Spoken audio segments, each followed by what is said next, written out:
દ્વારકાધીશ, જય શ્રી રામ, જય ઠાકર બધાને મિત્રો. તો આપણે જ આવી છીએ આ વરાડીની સીમમાં આવેલા જાય. હું વિપુલભાઈ, અમારી પાછળ છે સૌ બાપુ. વિપુલભાઈની મારી ગાઉ મારી ભેગા આવેલી જાય છે. એમ જોવું આ જોવું મારે બહુ ઉતાવળી હાલે કે હાલને. તો ચલો ઠેઠ વરાડીની સીમમાં જવાનું છે મિત્રો. તો હાલ્યા જ આવી ક્યાં ને ક્યાં. આજ તો બહુ થાકી જવાના છે એવું લાગે છે મને. પછી પાછળ મેહુલભાઈની આવે તો જ, નકર તો આમ 3 સૌ બાપુ છે અમારી પાછળ. તો ચલો કન્ટિન્યુ રહેજો. ત્યાં જઈને બતાવીશ માંડવી વાળું મળે છે કે નહીં. અહીંથી તો કેસ બે છે એમ, હવે હોય કે ન હોય કોને ખબર. તો ચલો કન્ટિન્યુ રહેજો, બતાવતો રહીશ. મિત્રો ગાવું બહુ લાંબી થઈ ગઈ છે ને, એટલે હાકલ મારી દેવી.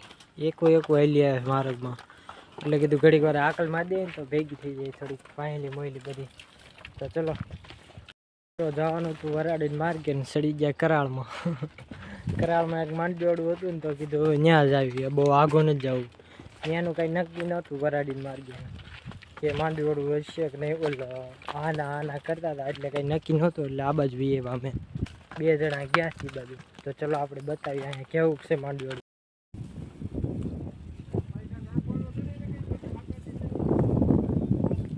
માંડવીવાડામાં બહાર કાઢીને પાણી પાવા આવી છે. અને કાલે આપણે 1 વાગ્યા લગી રાતે આવેલું શું કહેવાય દળનું દળવાનું માંડવીનું એ રાખ્યું હતું 1 વાગ્યા લગી. થાકી ગયા, હાથ બાવડા બધા દુખે. અને નીંદર તો અત્યારે બહુ આવે. કાંઈ વાંધો નહીં, તો આને વાંહે જવું જોઈએ પાણી પાવા જવી. નળમાંથી ઠાકેડમાં હતા એટલે કંઈ બ્લોગ ઉતાર્યો નહોતો, આમ 2 જ હતા. તો ચલો પાણી તળાવે જઈને તમને મળજો. તો મિત્રો આટલા ઊભા નહીં બધા વાહે ખાડે પીને આવ્યા હતા પાણી, એટલે એણે ન પીધું. ને ઓલા જો ઓલી સાઈડ ઊભા, એણે તો પીને હવે ઊભા છે ઓલી બાજુ પાળ્યા. પાછું જવું જોઈએ, ઓલી કટકી આવે ત્યાં ઊભા રાખવા, ઘડીક વાર ઊભા રાખવી, પછી બીજા માંડવીવાડામાં જાવ. 1 hour later. મિત્રો કટકીમાં ઘડીક વાર બેહેરા હાલતા કર્યા. સહેલા ભરવાડ આવ્યા છે ઓલી બાજુ વાળા. સહેલો ભાઈ આવ્યો છે ગાવું લઈને, એ બેઠો તો ત્યાં બે હાથ દીધા, ઘડીક વાર બેઠા. અને આમ 3 હવે હાલતા થયા. એ ભાતું લઈને આવે છે ગામમાંથી, હજી ત્યારે ખેતરમાં જઈને ખાવું. તો ચલો ખેતરમાં પહોંચી ગયા. ખેતરમાં ખડ જોઈ લો, મોટું થઈ ગયું, પાકી ગયું છે ને એટલે આવું દેખાય છે. ખડ સારું છે. મોર વિપુલભાઈ ને શૈલાભાઈ 2 છે. એ ભલે ઊભા મોર, આપણે અહીંયા આડું ઊભું રહેવાનું કપાન ચઢે ને અહીંયા પાલા પાસે. તો ચલો 1 hour later. માંડવીવાડામાં આવી ગયા, બીજા માંડવીવાડામાં. તે પેલા ઓલા માંડવીવાડામાં હતા ને હમણાં, એમાં બાળે કીધું ખડ ખબર નહોતી આપણને, એમ ચૂક મોટું થઈ ગયું છે. પણ દવા મારી દીધી. આમાં છે, આમાં જોવો તમે ખડ કેવું છે કોમેન્ટ કરજો મિત્રો. આખામાં એવું ખડ છે, ગાઉન બકરા બધું છૂટું મૂકી દીધું છે એમને. અને આપણે અહીં બેઠા છે નિરાંતે, કારણ કે ફરતી કોઈ તાર છે ઓલા દોરીવાળા, અને આપણે બેઠા ને ત્યાં તાર નથી, પણ આપણે તો સાયા બેઠા છે. ગાવું જાય નહીં હેઠે ગઈ ડોબા ને બધા શીરા જ રાખે. અને બકરા જોઈ લે, ઓલો જો વિવેક ઉપર બેઠો. વિવેક ગાઉમાં આવ્યો ને પપ્પા ઘરે ગયા, એવું છે બધું. અને આ બધું ભેગું છે, બકરાને ગાવું ના બધા એક આરે સરે. ખડ કેવું છે જોવો તમે, કોમેન્ટ કરજો મિત્રો. હિલ્યું જાય છે ને, આજ ધરાઈ રહે આપણી ગાવું. આપણને એમ થયું કે આજ નહીં ધરાય, પણ આજ ધરાઈ રહે ગાવું. રહી રહીને મળી તો ગયું 2 વાગ્યા ખેતર એક. તો ચલો સારી લેવી, પછી જાવી ઘર છે, પછી ને મળું. A few moments later. મિત્રો ઘરે પહોંચી ગયા, ગાવું બાંધી દીધી જોઈ લો ફરજામાં. એટલે ફરજા બાંધીને જ છૂટી છે બધી, એમને રાખવાની છૂટી. અને સાંજે ફેરવી લઈએ ને ત્યારે બાંધવાની. અને ગાડી જોઈ લો આ નવી બનાવી, નવી કરાવરાવી. એમ નથી કરાવી, પણ ખાલી આ રમકડાને એવું નાખ્યું છે. ખાલી જોઈ લો મોરો ને આ લેમ્પ સફેદ નાખ્યો છે, ને ઇન્ડિકેટર ને આ વાયર ને એવું નાખ્યું છે. ઉપર તો જો જોઈ લો આ બધું જૂનું છે, ખાલી ઉપર રમકડા નાખ્યા નવા, બ્રેક ને એવું બધું. તો મિત્રો આપણે આવી ગયા છીએ દોબેણ કરીને.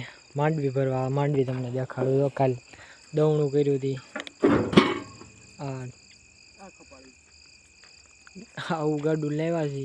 પાલો હાથતા હાથતા લાવ્યા હતા ને એટલે બીજા લઈ ગયા. ગાડું આપણું નથી, બીજાનું છે, મારા બાપુનું છે. જોઈ લો કેટલી લાંબી ફૂંક મારી છે ઓલાએ. તો ચલો ભરવા મળવી. એક ફેરો ભરી જાય. હજી 8 વાગ્યા 9 વાગી જાય ને તો એક ફેરો ભરાઈ જાય ને ઠલવાઈ જાય ને તો સારું. તો ફટાફટી ભરવા મળીએ. હું ને ભોલો બે આવ્યા છે. તો ચલો કન્ટિન્યુ રહેજો.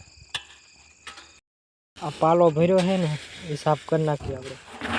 પાટે પાટે બહાર નાખી દેજો. અને ભોલાભાઈ જો ભરે એ હરખું નિરાય તે સાફ કરી નાખી. The next day. દ્વારકાધીશ જય શ્રી રામ. મિત્રો આપણે જો અત્યારમાં જ આવી છે 8 વાગ્યા લઈને જાઉં. મારી આંખું હોજી ગઈ છે કારણ કે રાતે 11:30 વાગ્યા બે ગૌવાળા વયા ગયા. બોલવામાં તકલીફ પડે કારણ કે રાતનો ઉજાગરો છે. ગઈ રાતનો ને બોલી બે રાતનો ઉજાગરા છે એટલે તોય ગાઉં જવું પડે. તો ચલો ત્યાં જઈને આવી રીતના લઈને જવાનું. સાવ હાકેટ છે હાલવામાં પણ હાલી જાય તો લાંબી બે સાઈડ વાયર છે ને તો આપણે અહીં ઊભા રહેવી ઘડીક વાર. એક ગા વાંહે રહી ગઈ છે, મોટી ગા. ખેતરમાં પહોંચી ગયા. જોઈ લો આમાં ઓલરેડી 2 માણસો હતા, 2 ગૌવાળા હતા જ આગળ અમારી મોર. આ વ્રજ આમ જો આ પાડોશી આવશે અમારા, એની ખેતર પાસે આવ્યા જ ગૌ લઈને. જોઈ ગયો આ બાપભાઈ ભરવાડ કાળી ગાય વાળો. એ વ્રજ અહીંયા સામું જો ડુંગળી સબસ્ક્રાઈબર જ છે આપણે. આમ તો સાચું ને વ્રજ? અહીંયા શું કરશે? પાણી વાળું. શેમાં? દેખાતું નથી. નહીં નહીં ડુંગળીમાં પાણી બહુ ઝાઝું આવે છે. હાકડેમાં બહાર નીકળીને હવે હેલા જેવી માર્ગે સડી ગયા.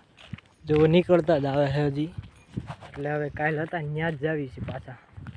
તો ચલો ત્યાં જઈને તમને મળવું. પાણી પાવી ગયું ને પછી ખેતર બતાવી પાછું કેવું છે. પાછું ખડ કાલ તો બતાવ્યું હતું, આજ પાછું બતાવી. તો ચલો કન્ટિન્યુ.